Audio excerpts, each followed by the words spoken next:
अस्सलाम वालेकुम। उम्मीद है आप सब ठीक होंगे। अच्छा जी, हमारे साथ लोग ज्वाइन कर चुके हुए हैं, अभी और भी आते जाएंगे। अच्छा जी, आज जो हमारा टॉपिक था इस वेबिनार का वो ये था कि हमने फ्रांस को जो है डिस्कस करना था कि स्टडी इन फ्रांस क्या है, फ्रांस में स्टडी करने के बेनिफिट्स क्या हैं। इसके बाद हम डिस्कस करेंगे इसके अंदर आपकी वहाँ पर कौन कौन सी यूनिवर्सिटीज़ हैं, वहाँ पर प्रोग्राम्स कौन से हैं जिनके अंदर आप एडमिशन ले सकते हैं। इसके बाद आपका जो एडमिशन प्रोसेस वो बेसिकली है क्या और कब से स्टार्ट होगा, आपकी कॉस्ट क्या आएगी, और ये सारी डिटेल आज के इस वेबिनार में इंशाल्लाह हम डिस्कस करेंगे।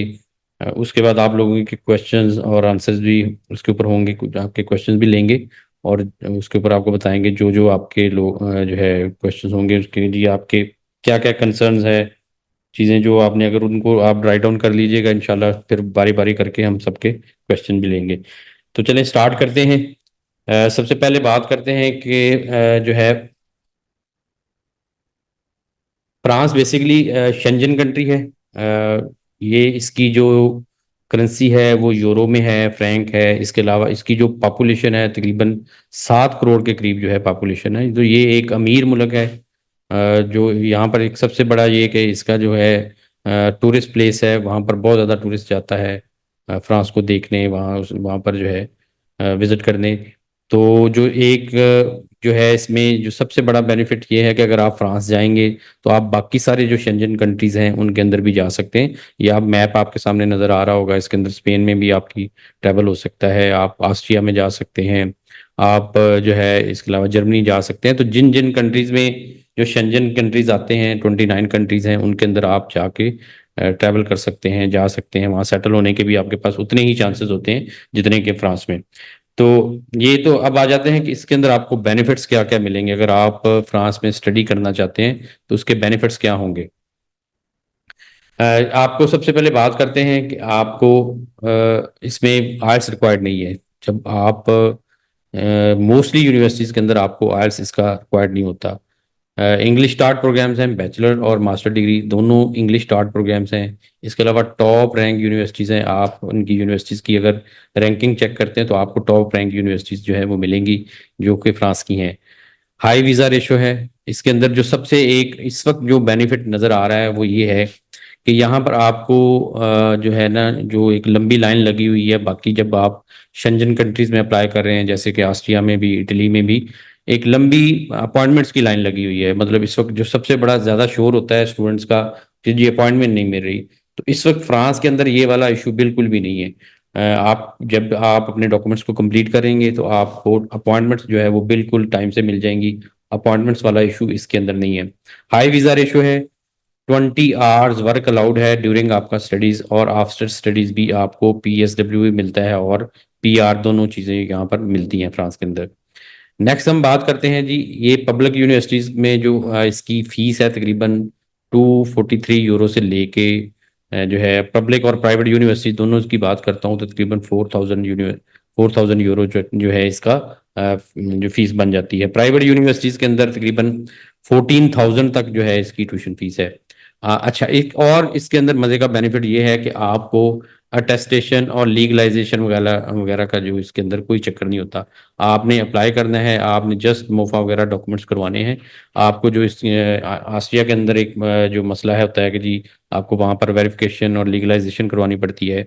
इस तरह से इटली के अंदर भी ट्रांसलेशन वाला होता है, चेक रिपब्लिक में भी लीगलाइजेशन वाला एक प्रोसेस होता है।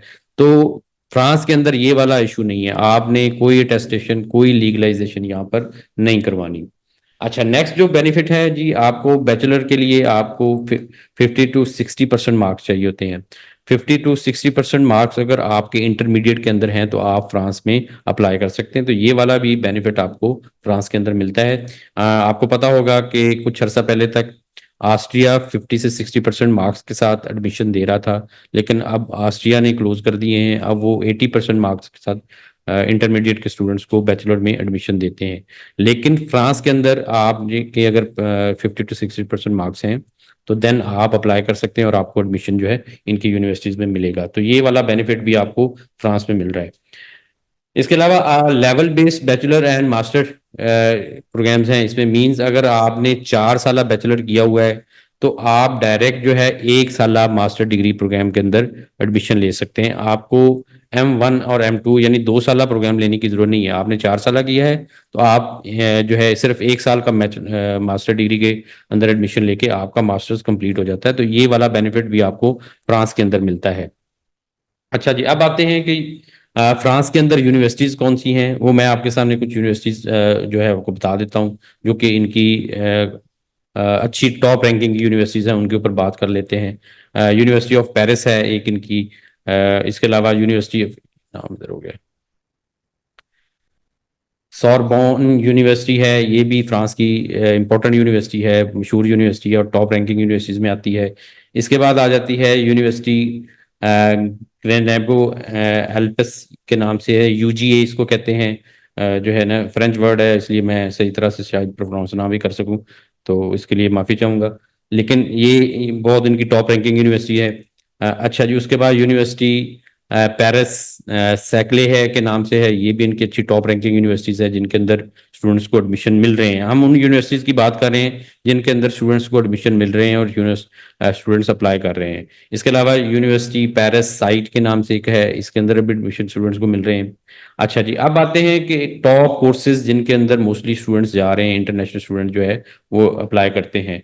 बैचलर और मास्टर डिग्री दोनों के लिए ये मैं बात कर रहा हूँ।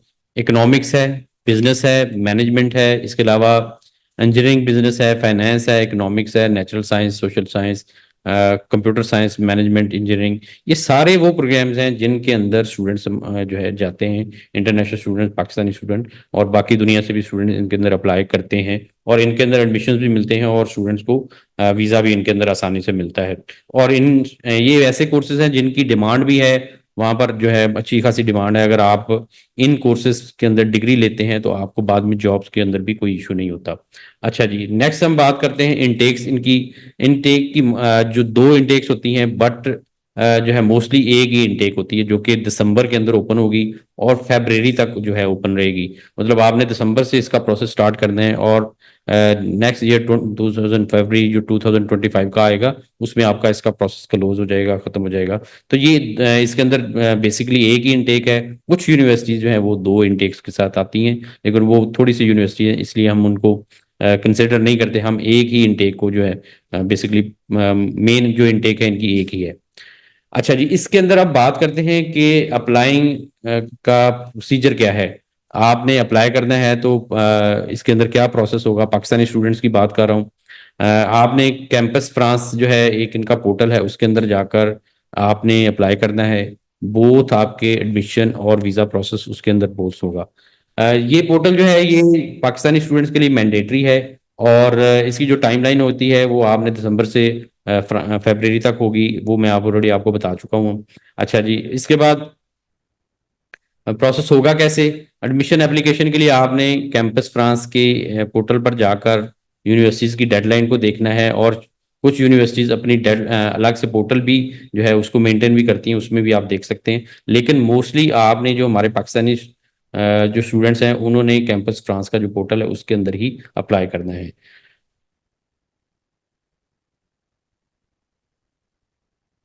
अच्छा जी, मैं आपको बताया कि कैंपस फ्रांस जो है बहुत आपके एडमिशन और वीज़ा प्रोसेस इसको हैंडल करता है। आपने इसके अंदर जो लिंक ये चेक कर लेना है कि जो यूनिवर्सिटीज़ जिसके अंदर आप अप्लाई करने जा रहे हैं वो क्या कैंपस फ्रांस के साथ लिंक है, उसके पोर्टल के साथ लिंक है। अगर वो नहीं लिंक तो फिर आपने उसके अंदर अप्लाई अलग से नहीं करना, क्योंकि फिर आपका वीज़ा का प्रोसेस जो है वो नहीं हो सकेगा। इसके अलावा आपने जो है इसकी डेडलाइंस को देखना है कि वो डेडलाइंस प्रॉपरली आपने देखनी है अगर आप चाहते हैं कि आपकी एडमिशन जो है वो सक्सेसफुल हो। अच्छा जी, अब बात करते हैं कि आप जब अप्लाई करेंगे तो इसका टाइम कितना आपको चाहिए होगा। 7 से 9 मंथ या उसको 10 मंथ कह लें, इसके अंदर आपका ये प्रोसेस कंप्लीट होता है। अगर आप दिसंबर से स्टार्ट करेंगे तो नेक्स्ट जो इनटेक आएगी, सितंबर इनटेक आती है इनके अंदर, उसके अंदर जाके आपके एडमिशन जो है आपकी स्टडीज स्टार्ट हो जाएंगी। उतने अरसे में आपका ये प्रोसेस जो है कंप्लीट होता है। आपकी जो इनिशियल कॉस्ट है तकरीबन 2.5 से 3 लाख के दरमियान जो है आती है। मैंने इसको 3 लाख लिखा हुआ है, लेकिन ये इसके अप्रॉक्सीमेट इससे कम भी हो सकती है, इससे भी ज़्यादा हो सकती है। डिपेंड करता है कि आप किस यूनिवर्सिटी में अप्लाई कर रहे हैं और उस यूनिवर्सिटी की एडमिशन कॉस्ट क्या आती है, उसकी एडमिशन फीस क्या है, उसके ऊपर आपकी ये कॉस्ट सारी आती है। तो बाकी आपका जो है तकरीबन आप ये कह लें कि ये 3 लाख के अंदर या 1,000 यूरो के अंदर ये आपकी जो है कॉस्ट डिपेंड आती है, इससे ज़्यादा नहीं है। अच्छा, जो बैंक स्टेटमेंट रिक्वायर्ड होगी, बहुत थोड़ी बैंक स्टेटमेंट रिक्वायर्ड है। इसमें 25 से 30 लाख पाकिस्तानी रुपीज़ के अंदर बैंक स्टेटमेंट रिक्वायर्ड है, और 6 मंथ की बैंक स्टेटमेंट आपको रिक्वायर्ड होती है। आप स्पॉन्सर स्टेटमेंट भी इस्तेमाल कर सकते हैं, मतलब आप अपने पेरेंट का, अपने वालिद का, वालदा का, भाई का, बहन का, या किसी भी ब्लड रिलेटिव का जो है आप बैंक स्टेटमेंट लगाकर जो है वीज़ा अप्लाई कर सकते हैं। तो इसके अंदर ये भी एक फैसिलिटी है कि आप वो यूज़ कर सकते हैं। अच्छा जी, कोई वेरिफिकेशन कोई आपको रिक्वायर्ड नहीं है, आपने कोई वेरिफिकेशन नहीं और कोई लीगलाइजेशन नहीं करवानी। एक्सपेक्टेड डेट जो है इसकी नवंबर दिसंबर से इसके एडमिशन के लिए प्रोसेस स्टार्ट हो जाएगा। आप उस वक्त अपना जो है अपने डॉक्यूमेंट प्रिपरेशन स्टार्ट कर दें, और इंशाल्लाह जो है जब जनवरी में इसके पोर्टल्स ओपन हो जाते हैं, फ्रांस का जो पोर्टल है यूनिवर्सिटीज़ का वो ओपन हो जाएगा। देन आप उसके अंदर एडमिशन जो है प्रोसेस अपना स्टार्ट करेंगे, और उसके बाद फिर आपका वीज़ा का प्रोसेस भी उसी पोर्टल के अंदर ही होता है। अच्छा जी, ये ट्यूशन फीस तकरीबन पब्लिक यूनिवर्सिटीज़ के लिए 300 से लेके 2,000 यूरो पब्लिक यूनिवर्सिटीज़ चार्ज करती हैं ट्यूशन फीस, और जो प्राइवेट यूनिवर्सिटीज़ हैं वो तकरीबन 14,000 यूरो पर ईयर जो है वो ट्यूशन चार्ज करती हैं। तो ये ट्यूशन फीस का सिनेरियो है, जो है ये मैंने आपको बता दिया। अच्छा जी, अब आ जाते हैं कि WSL कंसल्टेंट इस सिलसिले में आपकी क्या हेल्प कर सकता है। अभी तो देखिए इसके एडमिशन्स अभी क्लोज हैं, लेकिन दिसंबर में जाकर इसके एडमिशन्स जब स्टार्ट हो जाएंगे इंशाल्लाह, उसके बाद हम जो आपको इसके अंदर पूरी तरह से सर्विस दे सकेंगे। हम हमारा ऑफिस है 2012 से UAE में भी है, मलेशिया में भी है, पाकिस्तान में भी है, और बहुत ज़्यादा स्टूडेंट्स को अल्हम्दुलिल्लाह जो है हम इसके सिलसिले में ऑलरेडी हेल्प कर चुके हुए हैं। काउंसलिंग में आपको हेल्प देंगे कि आपको बताएंगे कि कौन सा कोर्स, कौन सी यूनिवर्सिटी, कौन सा प्रोग्राम आपके लिए सूट कर सकता है। इसके अलावा आपके डॉक्यूमेंट्स किस तरह से आपने प्रिपेयर करने हैं, स्पेशली जो फाइनेंशियल डॉक्यूमेंट्स वो बड़े इंपॉर्टेंट होते हैं, उनके ऊपर ही आपके वीज़ा की चांसेस होते हैं। क्योंकि यूनिवर्सिटीज़ तो एडमिशन्स दे देती हैं, लेकिन जब आप एम्बेसीज के अंदर अपना वीज़ा फाइल करते हैं तो वहाँ पर बेसिकली आपके फाइनेंशियल या जो है आपकी चीज़ें देखी जाती हैं कि आप क्या इस जो है स्टडीज़ को कंटिन्यू भी कर सकेंगे, क्या आप फीस पे कर लेंगे, क्या आप वहाँ जाके उनके कंट्री के ऊपर बर्डन तो नहीं होंगे, मतलब अपने रिसोर्सेज आपके पास हैं इतने कि आप खुद से जो है चीज़ों को मैनेज कर सकेंगे, अपने एक्सपेंसेस को मैनेज कर सकेंगे। तो ये जो चीज़ें होती हैं, ये पॉइंट्स जो होते हैं, ये इधर की एम्बेसीज जो है ना ये उनके ऊपर ये देखती हैं। तो इसलिए आपको बेसिकली एडमिशन से ज़्यादा इंपॉर्टेंट होता है कि आपका वीज़ा भी लगना चाहिए, क्योंकि अगर वीज़ा नहीं लगेगा तो एडमिशन चाहे आप 10 यूनिवर्सिटी से भी ले लेंगे, उसका कोई फ़ायदा नहीं होने का। इसलिए इसको आपने देखना है कि हम उस सिलसिले में भी आपको पूरी तरह से गाइड करते हैं। यूनिवर्सिटीज़ के प्रोग्राम की सिलेक्शन, इसके बाद कुछ यूनिवर्सिटीज़ आपसे मांगती हैं कि आपने टेस्ट देना है, तो टेस्ट के ऊपर भी हम आपको पूरी तरह से बताते हैं कि जी किस तरह से आप टेस्ट देंगे। वीज़ा असिस्टेंस जो है उसके अंदर भी मैंने आपको बताया कि आपके फाइनेंशियल डॉक्यूमेंट्स बड़े इंपॉर्टेंट होते हैं, वो आपने उसको देखना है। एप्लीकेशन फिलिंग जो होती है, जब आपका यूनिवर्सिटी की एप्लीकेशन या आपकी किसी स्कॉलरशिप की एप्लीकेशन, या जब आपका कोई टेस्ट आएगा उसकी एप्लीकेशन, इसके बाद वीज़ा की एप्लीकेशन, इसके अंदर भी हम आपको पूरी तरह से हेल्प करेंगे। ट्रैवल अकोमोडेशन, कुछ यूनिवर्सिटीज़, कॉलेजेस और कुछ कंट्रीज़ के अंदर आपकी इंश्योरेंस भी रिक्वायर्ड होती है, ट्रैवल और अकोमोडेशन भी आपको रिक्वायर्ड होती है, कि मतलब आपका वीज़ा फाइल होने से पहले ही आपको वहाँ पे अकोमोडेशन बुक करवानी पड़ती है, तो उसके अंदर भी हम आपको हेल्प करेंगे।